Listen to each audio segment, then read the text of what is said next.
Welcome back to Grim Advice with Gretta Myers. You've entered the grimoire with 2 M's. Let's turn some pages together. Alright. Okay. How long do we have? Oh my. This one's... Okay. Okay, this one is good, nice, good long one. So we'll see. Alright. Without further ado, the 2 travelers. Hill and Vale do not come together, but the children of men do, good and bad. In this way, a shoemaker and a tailor once met with each other in their travels. The tailor was a handsome little fellow who was always merry and full of enjoyment. He saw the shoemaker coming towards him from the other side, and he observed by his bag what kind of a trade he plied, and he sang a little mocking song to him, "Sew me the seam, draw me the thread, spread it over with pitch, knock the nail on the head." The shoemaker, however, could not endure a joke. He made a face as if he had drunk vinegar, and gestured as if he were about to seize the tailor by the throat. But the little fellow began to laugh, reached him his bottle, and said, "No harm was meant, take a drink, and swallow your anger down." The shoemaker took a very hearty drink, and the storm on his face began to clear away. He gave the bottle back to the tailor and said, "I spoke civilly to you. One speaks well after drinking much, but not after much thirst. Shall we travel together?" "All right," answered the tailor, "if only it suits you to go into a big town where there is no lack of work." "That is just where I want to go," answered the shoemaker. "In a small nest there is nothing to earn, and in the country people like to go barefoot." They traveled therefore onwards together, and always set one foot before the other like a weasel in the snow. Both of them had time enough, but little to bite and to break. When they reached a town, they went about and paid their respects to the tradesmen. Because the tailor looked so lively and merry, and had such pretty red cheeks, everyone gave him work willingly, and when luck was good, the master's daughters gave him a kiss beneath the porch as well. When he again fell in with the shoemaker, the tailor had always the most in his bundle. The ill-tempered shoemaker made a wry face and thought, "The greater the rascal, the more the luck." But the tailor began to laugh and to sing, and shared all he got with his comrade. If a couple of pence jingled in his pockets, he ordered good cheer, and thumped the table in his joy till the glasses danced, and it was lightly come, lightly go with him. When they had traveled for some time, they came to a great forest, through which passed the road to the capital. 2 footpaths, however, led through it, one of which was a 7 days' journey, and the other only 2, but neither of the travelers knew which way was the short one. They seated themselves beneath an oak tree, and took counsel together how they should forecast, and for how many days they should provide themselves with bread. The shoemaker said, "One must look before one leaps. I will take with me bread for 1 week." "What?" said the tailor. "Drag bread for 7 days on one's back like a beast of burden, and not be able to look about?" "I shall trust in God, and not trouble myself with anything. The money I have in my pocket is as good in summer and as in winter, but in hot weather bread gets dry and moldy into the bargain. Even my coat does not go as far as it might. Besides, why should we not find the right way? Bread for 2 days, and that's enough." Each therefore bought his own bread, and then they tried their luck in the forest. It was quiet there as in a church. No wind stirred, and no brook murmured, no bird sang, and through the thickly leaved branches no sunbeam forced its way. The shoemaker never spoke a word. The heavy bread weighed down his back until the perspiration streamed down his cross and gloomy face. The tailor, however, was quite merry, and he jumped about, whistled on a leaf, or sang a song, and thought to himself, "God in heaven must be pleased to see me so happy." This lasted 2 days, but on the 3rd the forest would not come to an end, and the tailor had eaten up all his bread, so after all his heart sank a yard deeper. In the meantime he did not lose courage, but relied on God and on his luck. On the 3rd day he lay down in the evening hungry under a tree, and rose again next morning hungry still. So also passed the 4th day, and when the shoemaker seated himself on a fallen tree and devoured his dinner, the tailor was only a looker-on. If he begged for a little piece of bread, the other laughed mockingly, and said, "You have always been so merry. Now you can try for once what it is to be sad. The birds which sing too early in the morning are stuck, are struck by the hawk in the evening.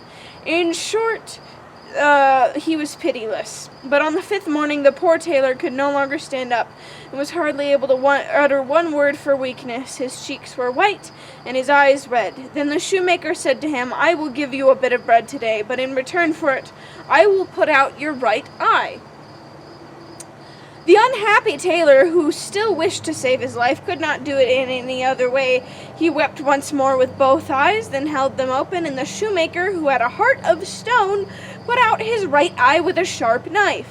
The tailor called to remembrance what his mother had formerly said to him when he had been eating secretly in the pantry: "Eat what one can, and suffer what one must."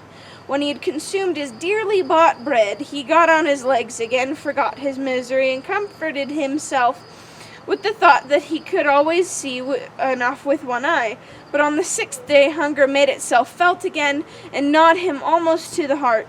In the evening he fell down by a tree, and on the 7th morning he could not raise himself up for faintness, and death was close at hand.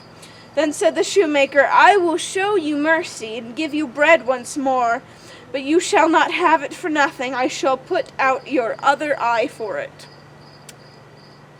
And now the tailor felt how thoughtless his life had been, prayed to God for forgiveness, and said, "Do what you will, I will bear what I must.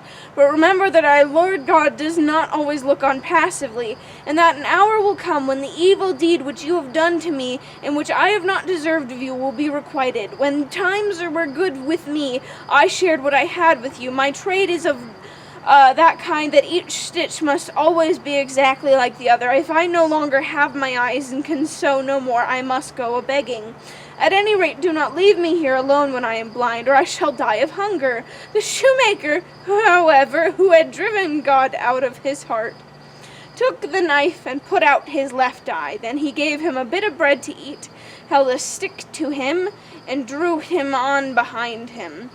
Then the sun went down, they got out of the forest, and before them in the open country stood the gallows. There the shoemaker guided the blind tailor, and then left him alone, and went his way. Weariness, pain, and hunger made the wretched man fall asleep, and he slept the whole night. When the day dawned he awoke, but knew not where he lay. 2 poor sinners were hanging on the gallows, and a crow sat on the head of each of them. Then one of the men who had been hanged began to speak, and said, "Brother, are you awake?" "Yes, I am awake," answered the second. "Then I will tell you something," said the first. "The dew which this night has fallen down over us from the gallows gives everyone who washes himself with it his eyes again. If blind people did but know this, how many would regain their sight who do not believe that to be possible?" When the tailor heard that, he took his handkerchief, pressed it on the grass, which, when it was moist with dew, washed the sockets of his eyes with it. Immediately, what the man on the gallows had said was fulfilled, and a couple of healthy new eyes filled the sockets. It was not long before the tailor saw the sun rise behind the mountains. In the plain before him lay the great royal city with its magnificent gates and 100 towers, and the golden balls and crosses which were on the spires began to shine. He could distinguish every leaf on the trees, saw the birds which flew past, and the midges which danced in the air. He took a needle out of his pocket, and as he could thread it as well as ever he had done, his heart danced with delight. He threw himself on his knees, thanked God for the mercy he had shown him, and said his morning prayer. He did not forget also to pray for the poor sinners who were hanging there, swinging against each other in the wind like the pendulums of clocks. Then he took his bundle on his back, and soon forgot the pain of heart he had endured, and went on his way, singing and whistling. The first thing he met was a brown foal running about the fields at large. He caught it by the mane and wanted to spring on it and ride it into town. The foal, however, begged to be set free. "I am still too young," it said. "Even a light tailor such as you would break my back in two. Let me go till I have grown strong. A time may perhaps come when I reward you for it." "Run off," said the tailor. "I see you are still a giddy thing." He gave it a touch with a switch over its back, whereupon it kicked up its hind legs for joy, leapt over hedges and ditches, and galloped away into the open country.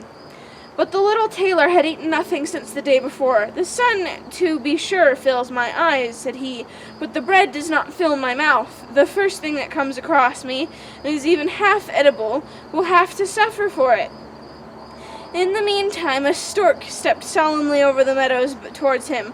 "Halt! Halt!" cried the tailor, and seized him by the leg. "I don't know if you are good to eat or not, but my hunger leaves me no great choice. I must cut your head off and roast you." "Don't do that," replied the stork. "I am a sacred bird which brings mankind great profit, and no one does me an injury. Leave me my life, and I may do you good in some other way." "Well, be off, cousin Longlegs," said the tailor. The stork rose up, let its long legs hang down, and flew gently away. "What's to be the end of this?" said the tailor to himself at last. "My hunger grows greater and greater, my stomach more and more empty. Whatever comes in my way now is lost." At this moment he saw a couple of young ducks come swimming towards him across a pond. "You come just at the right moment," said he, and laid hold of one of them and was about to wring its neck. At this an old duck who was hidden among the reeds began to scream loudly, and swam to him with open beak and begged him urgently to spare her dear children. "Can you not imagine," said she, "how your mother would mourn if anyone wanted to carry you off and give you your finishing stroke?" "Only be quiet," said the good-tempered tailor. "You shall keep your children," and put the prisoner back into the water. When he turned round, he was standing in front of an old tree which was partly hollow, and saw some wild bees flying in and out of it. "There I shall at once find the reward of my good deed," said the tailor. "The honey will refresh me." But the queen bee came out, threatened him, and said, "If you touch my people and destroy my nest, our stings shall pierce your skin like 10,000 red-hot needles. But if you leave us in peace and go your way, we will do you service for it another time." The little tailor saw that there was also nothing to be done. "3 dishes empty and nothing on the 4th is a bad dinner." He dragged himself, therefore, with his starved-out stomach into town, and as it was just striking 12, all was ready cooked for him in the inn, and he was able to sit down at once to dinner. When he was satisfied, he said, "Now I will get to work."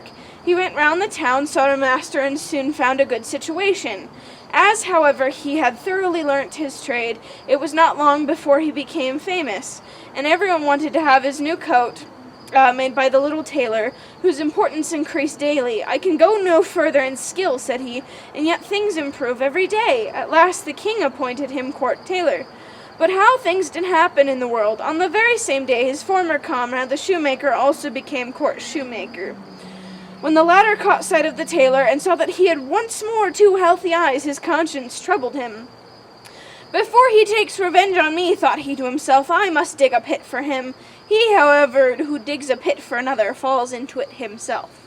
In the evening, when work was over and it had grown dusk, he stole to the king and said, "Lord King, the tailor is an arrogant fellow and has boasted that he will get the gold crown again, which was lost in ancient times." "That would please me very much," said the king, and he had the tailor brought before him next morning and ordered him to get the crown back again, or to leave the town forever. "Oh-ho!" thought the tailor, "a rogue gives more than he has got. If the surly king wants me to do what can be done by no one, I will not wait till morning, but will go out of the town at once today." He packed up his bundle, therefore, but when he was outside the gate, he could not help being sorry to give up his good fortune, and turn his back on the town in which all had gone so well with him. He came to the pond where he had made the acquaintance of the ducks. At the very moment, the old one, whose young ones he had spared, was sitting there by the shore, pluming herself with her beak. She knew him again instantly, and asked why he was hanging his head so. "You will not be surprised when you hear what has befallen me," replied the tailor, and told her of his fate. "If that be all," said the duck, "we can help you. The crown fell into the water and lies down below at the bottom. We will soon bring it up again for you. In the meantime, just spread out your handkerchief on the bank." She dived down with her 12 young ones, and in 5 minutes she was up again and sat with the crown resting on her wings, and the 12 young ones were swimming round about and had put their beaks under it and were helping to carry it. They swam to the shore and put the crown on the handkerchief. No one can imagine how magnificent the crown was when the sun shone on it, and it gleamed like 100,000 carbuncles. The tailor tied his handkerchief together by the 4 corners, carried it to the king, was full of joy, and put a gold chain around the tailor's neck. When the shoemaker saw that one stroke had failed, he contrived a second, and went to the king and said, "Lord King, the tailor has become insolent again, and he boasts that he will copy and wax the whole of the royal palace, with everything that pertains to it, loose or fast, inside and out."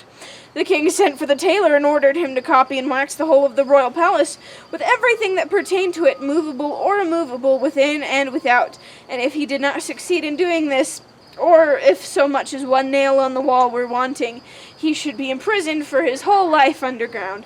The tailor thought, "It gets worse and worse, no one can endure that," and threw his bundle on his back and went forth.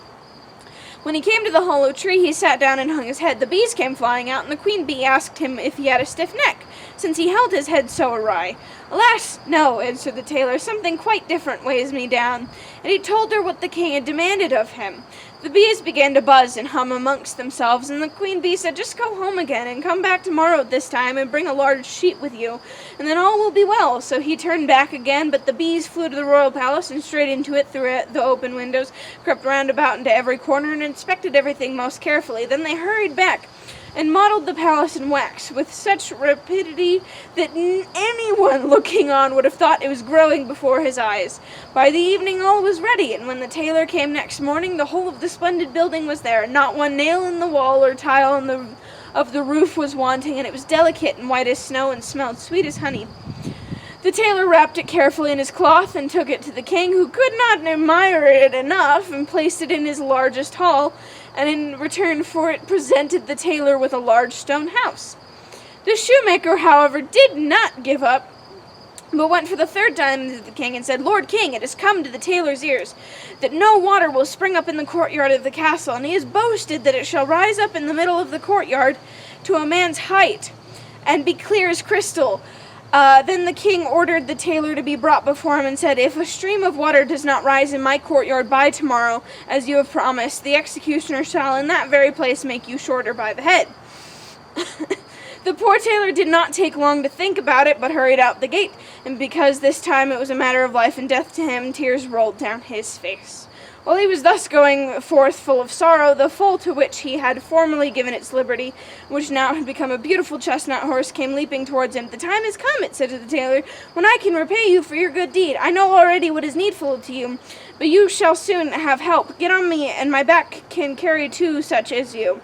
The tailor's courage came back to him. He jumped up in one bound, and the horse went full speed into the town and right up to the courtyard of the castle. It galloped as quick as lightning thrice round it, and at the third time it fell violently down. At the same instant, however, there was a terrific clap of thunder. A fragment of earth in the middle of the courtyard sprang up like a cannonball into the air, and over the castle, and directly after it a jet of water rose as high as a man on horseback, and the water was as pure as crystal, and the sunbeams began to dance on it.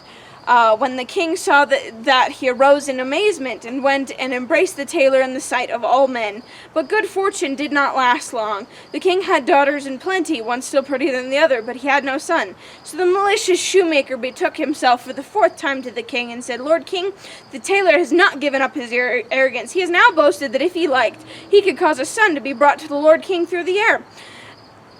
The king commanded the tailor to be summoned and said, "If you cause a son to be brought to me within 9 days, you shall have my eldest daughter as wife." "The reward is indeed great," thought the little tailor. "One would willingly do something for it, but the cherries grow too high for me. If I climb them, the bough will break beneath me, and I shall fall." He went home, seated himself cross-legged on his work table, and thought over what was to be done. "It can't be managed," cried he at last. "I will go away after all. I can't live in peace here." He tied up his bundle and hurried away to the gate. When he got to the meadow, he perceived his old friend the stork. He was walking backwards and forwards like a philosopher. Sometimes he stood still, took a frog into close consideration, and at length swallowed it down. The stork came to him and greeted him. "I see," he began, "that you have your pack on your back. Why are you leaving the town? The tailor told me that the king had The tailor told him what the king had required of him, and how he could not perform it, and lamented his misfortune. "Don't let your hair grow gray about that," said the stork. "I will help you out of your difficulty. For a long time now I have carried the children in swaddling clothes into the town, so for once I can fetch a little prince out of the well. Go home and be easy. In 9 days from this time repair to the royal palace, and there I will come." The little tailor went home, and at the appointed time was at the castle. It was not long before the stork came flying there and tapped at the window. The tailor opened it, and Cousin Longlegs came carefully in and walked with solemn steps over the smooth marbled pavement. He had moreover a baby in his beak that was as lovely as an angel, and stretched out its little hands to the queen. The stork laid it in her lap, and she caressed it and kissed it, and was beside herself with delight. Before the stork flew away, he took his traveling bag off his back and handed it over to the queen. In it there was a little paper parcels with colored sweetmeats, and they were divided amongst the little princesses. The eldest, however, had none of them, but got the merry tailor for a husband. "It seems to me," said he, "just as if I had won the highest prize. My mother was right after all. She always said that whoever puts trust in God and only has good luck can never fail." The shoemaker had to make the shoes in which the little tailor danced at the wedding festival, after which he was commanded to quit the town forever. The road to the forest led him to the gallows. Worn out with anger and rage in the heat of day, he threw himself down, and when he had closed his eyes and was about to sleep, 2 crows flew down from the heads of the men who were hanging there and pecked his eyes out. In his madness he ran at the forest, and must have died there of hunger, for no one has ever either seen him or heard him again. Okay. Really quick analysis, because I think mostly this is very well summed up by the "do good and good things will repay you." Okay. I think... Okay, the first thing I want to do is it says, like, the tailor called to remembrance what his his eyes are being literally put out with a knife. And he's like, eat what one can and suffer what one must. There are times when, like, we've been giving valid advice for the situation, but then we try to apply it to a later situation, and it doesn't work. Plus, also, like, so, honestly, half of the advice I give you works for very specific situations, and I will say, don't try to apply it to situations that are more serious, because it doesn't work. Also, again, just the idea that you will be, if you do something bad, it will come back to you as well. But also, like, he's like, I have to suffer this for bread. And it's like, no, you don't have to suffer this. I'm sure he could have found food elsewhere in the woods. Or, like, just don't feel like you have to, because you need something, that you have to suffer for it. Again, just, let me see.